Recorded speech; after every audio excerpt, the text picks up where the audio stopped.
नमस्कार, मैं हूं कुमार अनिल। अरसे बाद तेजस्वी यादव एकदम से गुस्से में तो नहीं कह सकते हैं, लेकिन बहुत ही आक्रामक रुख आज दिखाया उन्होंने। आज वो सड़क पर उतरे, कार्यकर्ताओं के साथ धरना दिया और नीतीश और भाजपा सरकार को आरक्षण चोर कहा। ये इतना आक्रामक नारा देते हुए आखिर इसके पीछे राजनीति क्या है? इसी पर मैं इस वीडियो में बात करना चाहता हूं कि इतने आक्रामक क्यों हैं तेजस्वी यादव। प्रेस कॉन्फ्रेंस के दौरान एक प्रेस वाले ने पूछा कि नीतीश कुमार अगर गठबंधन में आते हैं तो ऐसा कोई ऑफर आप दे रहे हैं उनको? तो इस सवाल पर तो तेजस्वी बिगड़ गए कि ये ऑफर का सवाल कहां से आ गया।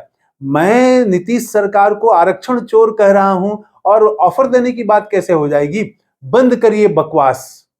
तो इतने आक्रामक क्यों हैं तेजस्वी यादव आरक्षण के सवाल पर? इसी पर बात करना चाहता हूं। देखिए, वो असल में मुद्दा ये है कि जब तेजस्वी यादव की सरकार थी नीतीश कुमार के साथ मिलके, तो गठबंधन की सरकार ने आरक्षण को बढ़ाने का फैसला लिया था। जाति गणना कराई थी सरकार ने, उसमें भी भाजपा ने काफी आनाकानी की थी। बाद में काफी देर से वो तैयार हुई थी और सबकी सहमति से वो जाति गणना हुई, उसका रिजल्ट आया और उसी के परिणाम के अनुसार ही राज्य सरकार ने, गठबंधन सरकार ने आरक्षण की सीमा को बढ़ाने का निर्णय लिया। 49.5% आरक्षण था पहले, 50% से कम, उसको बढ़ा करके 65% किया गया, जिसमें दलित, आदिवासी और पिछड़े इन लोगों का आरक्षण वो 49.5% से बढ़ा के 65% किया गया। बाद में ये मामला कोर्ट में चला गया, कोर्ट ने इस पर रोक लगा दी। मामला फिलहाल सुप्रीम कोर्ट में है और उसी समय गठबंधन सरकार ने एक प्रस्ताव भेजा था केंद्र सरकार को कि ये जो प्रस्ताव हम बना रहे हैं, आरक्षण की सीमा हम बढ़ा रहे हैं, तो इसमें कोई कानूनी बाधा न आए, इसीलिए इसको नवी अनुसूची में शामिल किया जाए। लेकिन केंद्र सरकार ने तो शामिल नहीं किया। अब तेजस्वी यादव ने इसको बड़ा मुद्दा बना दिया है।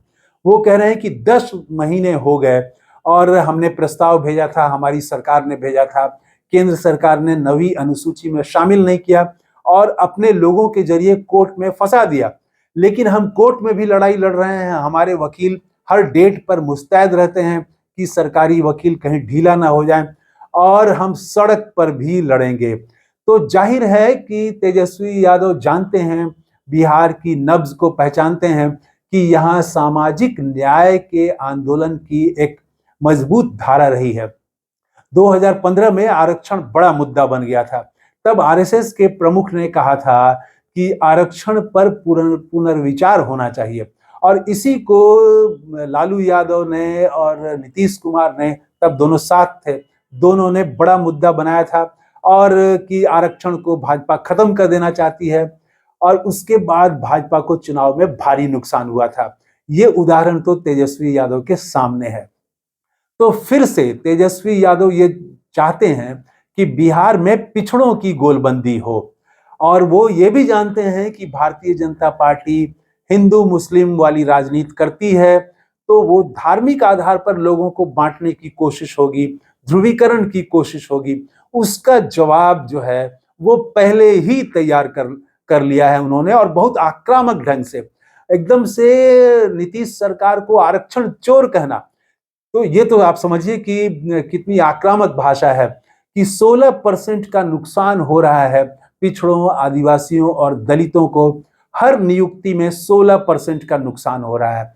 ये नुकसान हम होने नहीं देंगे। काफी आज जोश में थे, आक्रामक थे। तो बिहार की राजनीति में वो पिछड़ा जो गोलबंदी है वो करना चाहते हैं और भाजपा की संभावित गोलबंदी, वो हिंदू मुस्लिम वाली राजनीति, उसका भी वो जवाब तैयार कर रहे हैं, पहले से तैयार कर रहे हैं।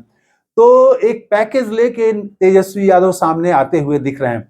कल ही उन्होंने अंतर्राष्ट्रीय महिला दिवस के अवसर पर माई बहन सम्मेलन किया और उसमें राज्य भर की महिलाएं थीं और आप जानते हैं उन्होंने घोषणा कर दी है कि अगर उनकी सरकार बनी तो हर महिला को 2,500 रुपए हर महीना देंगे। तो उस पर एक तो जोर है, माई बहन योजना पर वो जोर दे रहे हैं, उसके प्रचार पर जोर दे रहे हैं।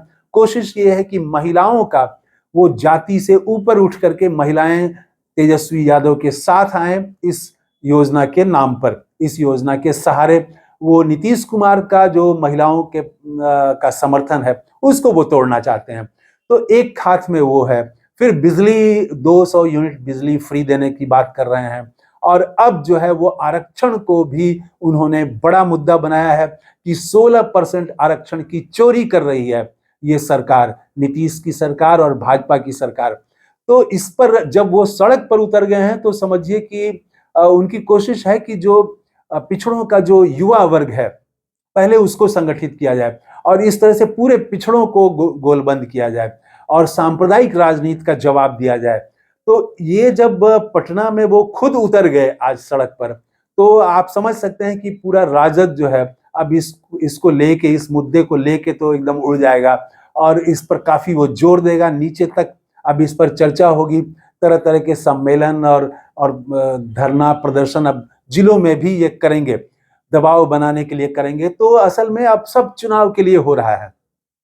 तो ये जो है आज तेजस्वी यादव ने एक भूमिका बना दी और एजेंडा वो सेट करने की कोशिश कर रहे हैं कि ये 16% आरक्षण की चोरी, ये मुद्दा हम बना दें।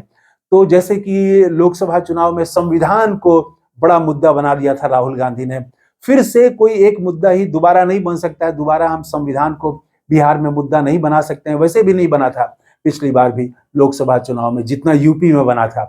तो तेजस्वी की कोशिश है कि आरक्षण को मुद्दा हम बनाएं, बड़ा मुद्दा बनाएं हम, और इस पर चुनाव हो, माई बहन योजना पर चुनाव हो।